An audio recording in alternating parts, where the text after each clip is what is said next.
Olá!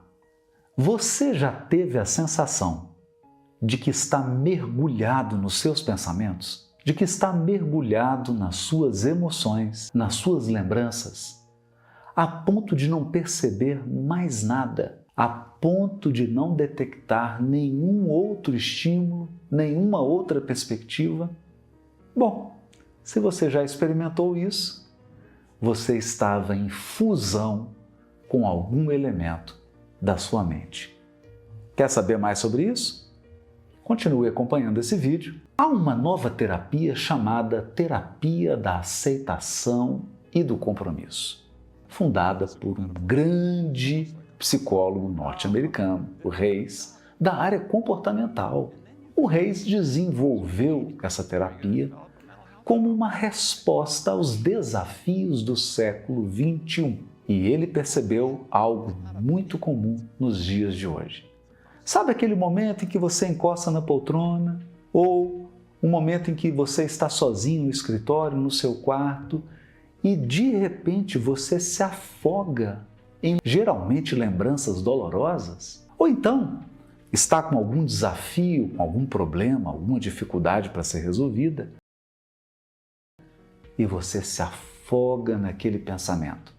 Não consegue pensar em outra coisa que não seja aquele problema desafiador.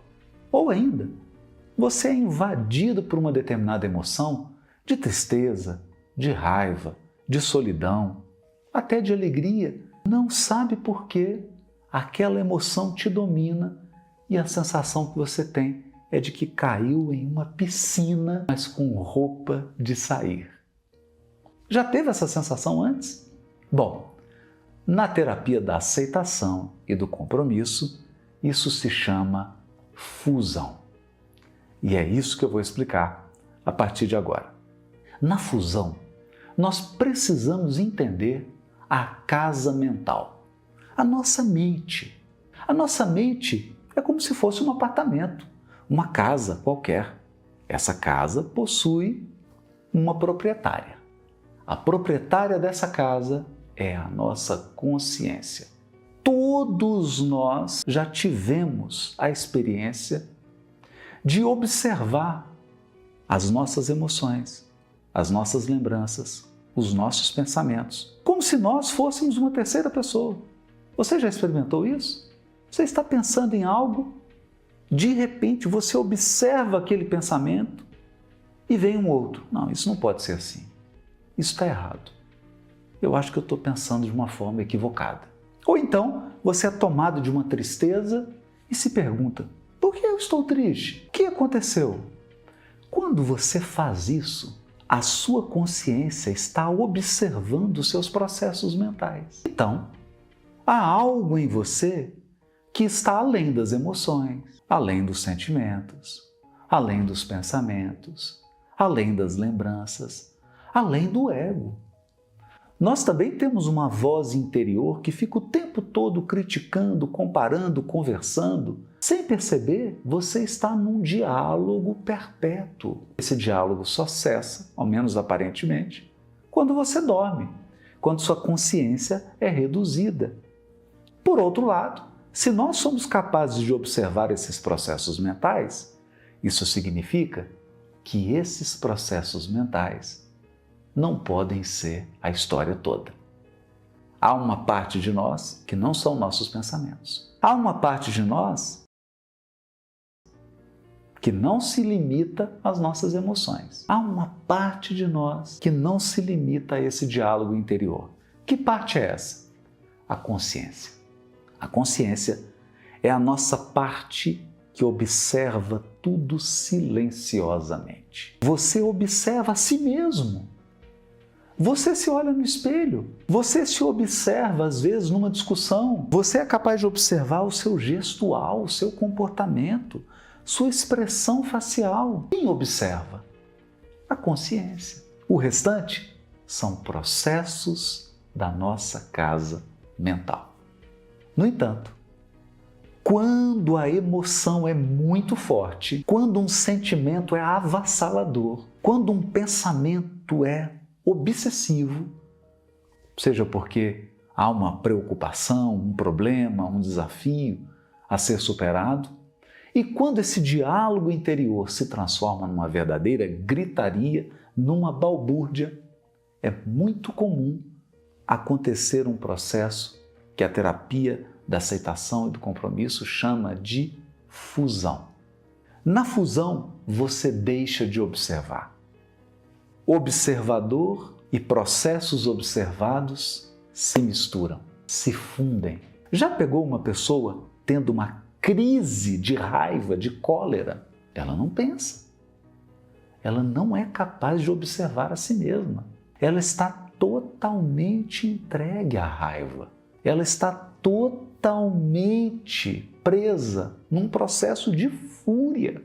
Já pegou alguém mergulhado numa lembrança do passado? Geralmente uma lembrança dolorosa, um trauma, uma perda. Essa pessoa lembra como se não houvesse mais nada a não ser a lembrança. Como se ela não tivesse vivido nenhuma outra experiência que não seja a experiência traumática. Como se todo o ser se resumisse a uma lembrança. Esse é o processo de fusão consciencial, fusão da mente. Esse processo é muito prejudicial. E as razões são óbvias. Você não consegue distinguir a sua consciência das emoções, das lembranças, dos pensamentos e do seu próprio ego, desse diálogo interior, dessa voz interior que está sempre dialogando, julgando, comparando. Se você não é capaz de fazer essa distinção, você não consegue se opor.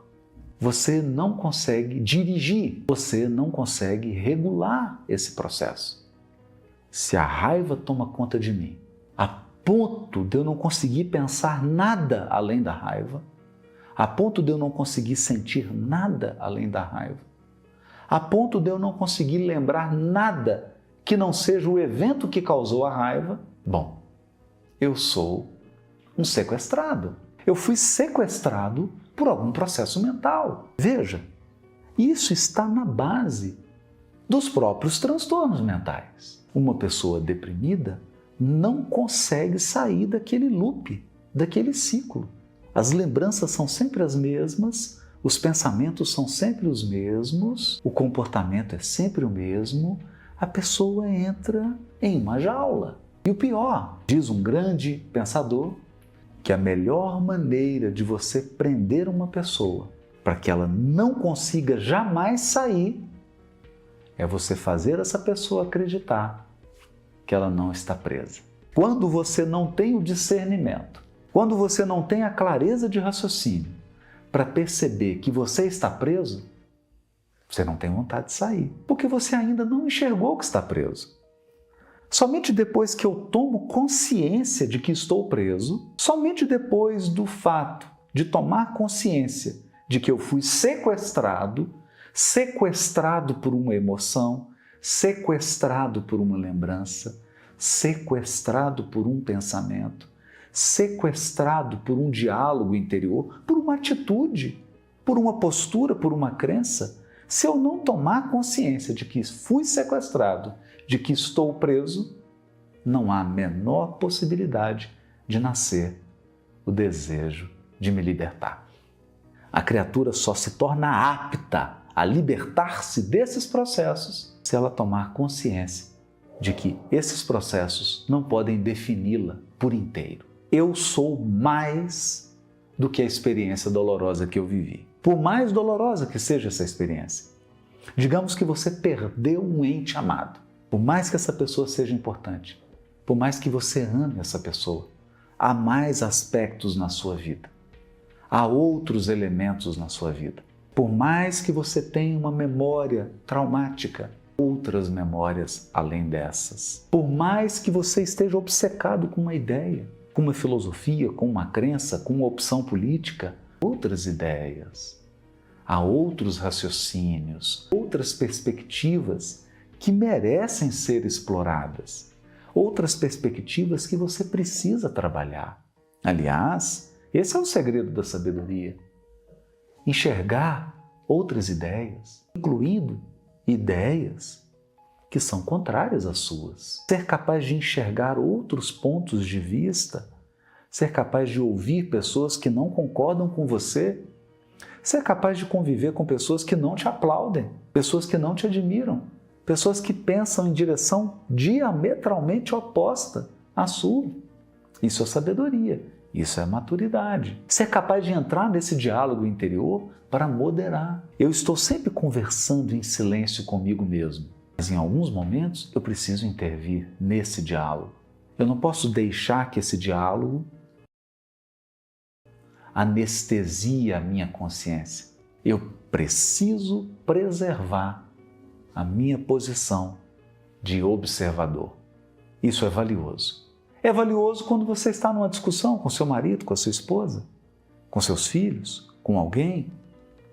Observar-se. Observe o seu gestual, o seu tom de voz, o que você está falando, as emoções que estão fluindo, as ideias que estão martelando na sua cabeça, as lembranças que aquela discussão está evocando. Quando você observa tudo isso, é possível que você faça o que nós chamamos de regulação. Você vai lá e diminui o volume. Se você está falando muito alto, você diminui o tom de voz. Se você está muito explosivo, você dá uma regulada na emoção. Veja, isso é o contrário do recalque. Isso é o contrário do encobrir. Isso é o contrário do reprimir. Aqui você não está reprimindo, você está modulando. Você experimenta a raiva, mas você atua na intensidade dela, na direção. Ao invés de você adotar um comportamento de violência, você acolhe a sua raiva e transforma essa raiva em disposição para resolver o problema, em disposição para lidar com o conflito. Por quê? Lidar com o conflito exige muita coragem. Ter conversas difíceis exige muita coragem, muita disposição. Você precisa muito dessa energia da raiva para ter uma conversa difícil, para resolver um problema difícil. O que eu não posso é transformar essa minha emoção, esse sentimento, em comportamento violento, seja violência física ou verbal. Mas eu só consigo atuar regulando se eu for capaz de observar como um terceiro. Veja, nós fazemos isso muito bem com os outros, não é verdade? Nós somos capazes, com a nossa esposa, com o marido, com o filho, com uma filha, com a sogra, com o sogro, com o pai, com a mãe, com o irmão, com a irmã, com o tio, com a tia, um primo, uma prima, com colegas de trabalho, a gente observa até o trejeito da pessoa, até o tique nervoso da pessoa a gente identifica. Nós somos capazes de descrever todas as expressões faciais, todo o gestual. Nós somos capazes até de imitar a pessoa. Isso significa que nós observamos. Observamos bem. Nós sabemos dizer quais são as emoções predominantes nos outros. Nós sabemos dizer quais são as ideias predominantes dos outros. Quais são as obsessões dos outros? O que a pessoa defende com unhas e dentes? Quais são os fanatismos de determinada pessoa? Qual é o comportamento repetitivo? Às vezes até um mau hábito. O tom de voz, a maneira de falar, tudo isso nós somos especialistas em observar e descrever. Então veja, o problema aqui não é capacidade de observação. A questão desafiadora aqui é transformar essa capacidade de observar o outro em uma poderosa capacidade de observar a nós mesmos. Você seria capaz de observar quais são os seus tiques nervosos? Quais são os seus gestos mais habituais? Você seria capaz de observar seu tom de voz?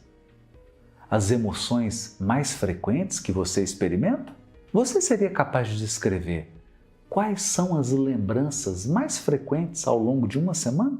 A maioria de nós gasta muita energia observando o outro e dedica muito pouco tempo para observar a si próprio.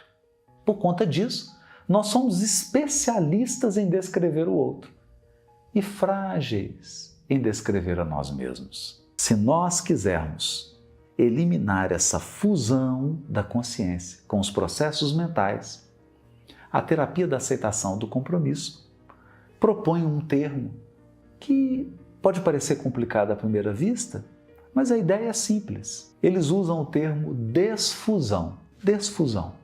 O que significa isso? Observar. Observa suas memórias. Observa como se fosse uma lembrança de um terceiro. Faça de conta que você é uma terceira pessoa. É outra pessoa. Comece a observar a você mesmo como se você fosse uma outra pessoa. Observa seus sentimentos.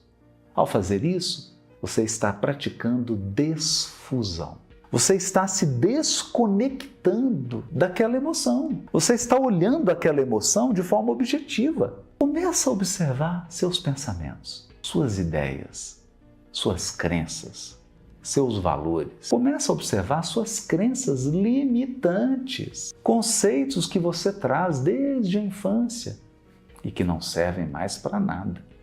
Foram úteis um dia, hoje não tem mais nenhuma utilidade. Começa a observar. Tira um tempo para observar esse diálogo na sua mente. Você está sentado no sofá, passa alguém, você pensa uma coisa. Dialoga algo.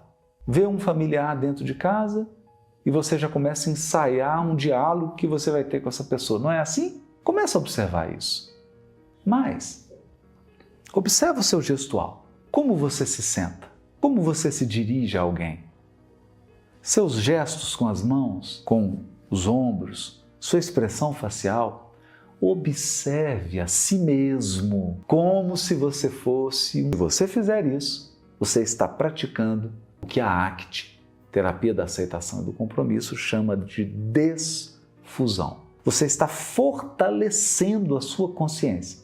Por que isso é importante? Bom, isso é importante para que eu deixe de me afogar nas minhas emoções, para que eu deixe de me afogar nos meus pensamentos, nas minhas memórias, no meu diálogo interno e para que eu tenha mais objetividade, mais autonomia para lidar com os meus próprios processos mentais. Sem isso, não há bem-estar psíquico. E vou dizer por quê. Ao longo do dia, sua mente é invadida por milhares de emoções. Se você não for capaz de distinguir, se você não for capaz de discernir, se você não for capaz de observar essas emoções, se você mergulha nelas, se você se confunde com elas, se há o processo de fusão, a imagem que eu consigo pensar para descrever isso é a imagem de um comandante de uma aeronave que saísse da cabine de comando e sentasse no banco dos passageiros. Imagina essa cena. Sai o piloto e o copiloto da cabine, sentam na poltrona ao seu lado, reclinam a poltrona e dormem. E deixam a porta da cabine aberta. Você está olhando aqui e falando, quem vai pousar esse avião?